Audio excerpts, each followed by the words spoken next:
Hello. I am 15 weeks and 3 days pregnant. And I just wanted to talk a little bit about how it's been because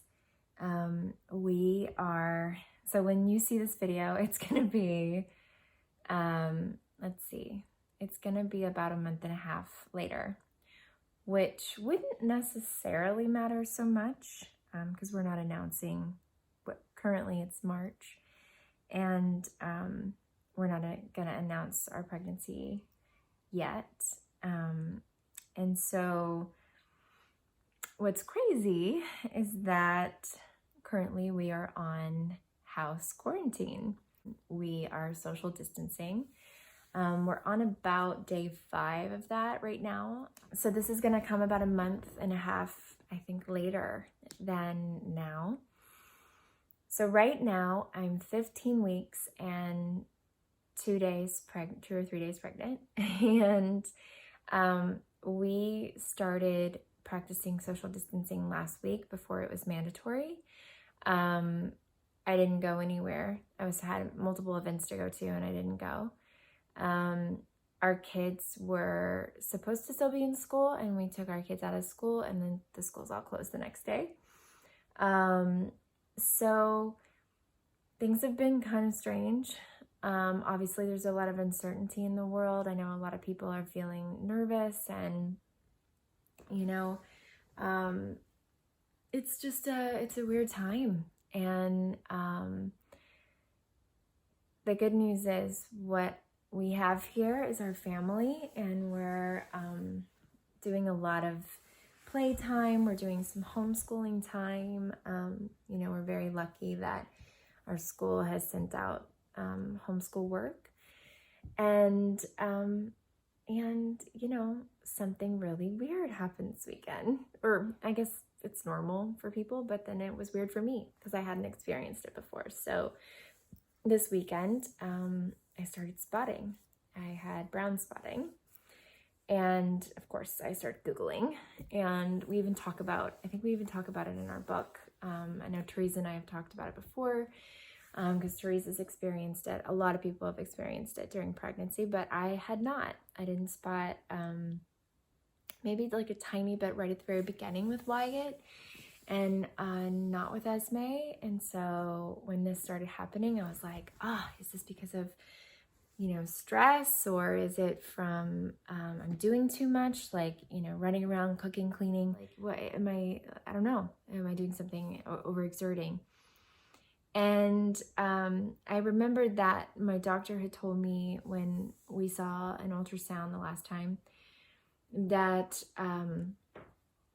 that I actually had a sort of clot from like where the implantation had happened. And so there was just like this little bit of blood there that you could see on the ultrasound, really close to the cervix. And so they told me to take it easy, not to exercise a lot in the first trimester, not to overexert myself, to be careful, not have rough sex. Like, there's just a lot of stuff to be just a little bit more gentle on my body and be just a little bit more chill.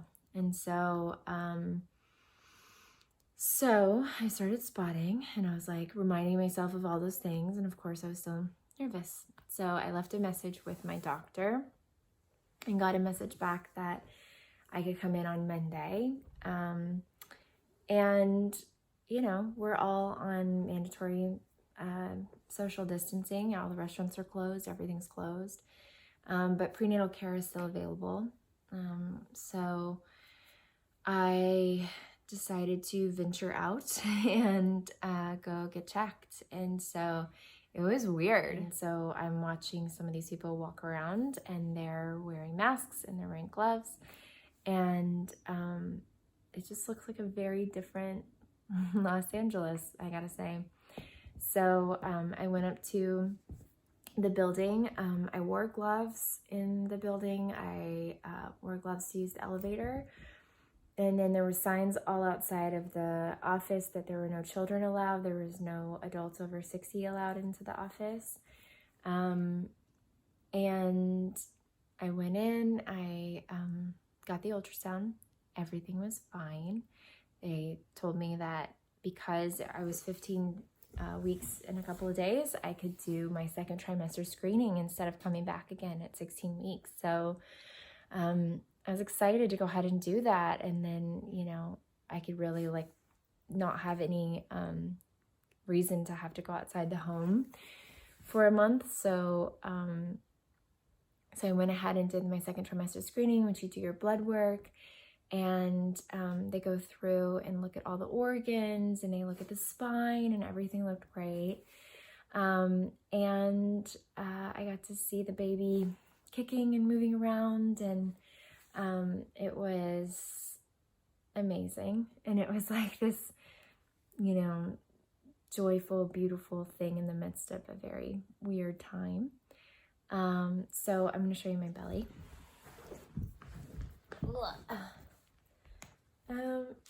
So I have a little bit of a belly now, at 15 weeks. And it's been, you know, I haven't been sick anymore, which is nice. Some smells and stuff still make me feel nauseous, and I'm craving,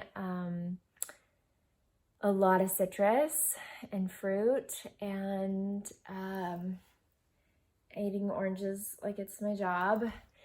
And because of everything that's going on in the world, I'm drinking a lot of warm beverages. So I'm having like ginger and lemon, and in like as like a tea, but there's no tea, it's just ginger and lemon and hot water. And I'm just eating really healthy foods, and as badly as I want to eat just chips and donuts all day, I'm not doing that. Probably helps that I can't like go get donuts right now. Gluten-free donuts. So anyway, I'm feeling good. I'll write some of my cravings and stuff below, and mentally I'm feeling really good, even though things are a little crazy. Taking this time to, you know, reflect and think about the things that I'm grateful for, to slow down a little bit. You know, we'd also started practicing a little bit of slowness over the past month anyway, where I had gone to this wellness day with my friend Nikki Reed, and they had tea ceremony, and her friend Genevieve led the tea ceremony, and it was beautiful. And I'd never experienced tea ceremony before, and I know that some people practice it, and I sort of watched the whole process, and, you know, did some deep breaths and set an intention, and drank this tea. And I thought to myself, like, wow, this is something that I love, but also I know that my son Wyatt would love this. So I told Nikki that, and she was like, oh my gosh, let me give Wyatt my teapot, my very first teapot. And so she gave him a teapot, she gave him tea and a cup that she made. And she came over, this is before we were social distancing. She came over and she had taught Wyatt how to lead tea ceremony, and sort of the point behind it, and how it's still like, our days are really fast, and how it's to slow down. And I just said that he loves to get up early, like when the sun's coming up, and sometimes he wakes me up in the mornings, and I was like, you know, it'd be so nice if you wake me up in the morning when the sun's coming up, we should do tea together. And so we started practicing this sort of meditative time of him leading tea ceremony in the mornings, and felt like a really nice slow thing to do for like 20 minutes in the morning. And then and now things have slowed down even more. And I guess, you know, if you look for a silver lining in everything, we can focus on the fact that that is a beautiful thing, is to slow down and be with our families. But right now, you know, day 5 or whatever this is, and being pregnant, I'm grateful to be healthy and to be with my family and to be home. I will come back to you in the next couple of weeks.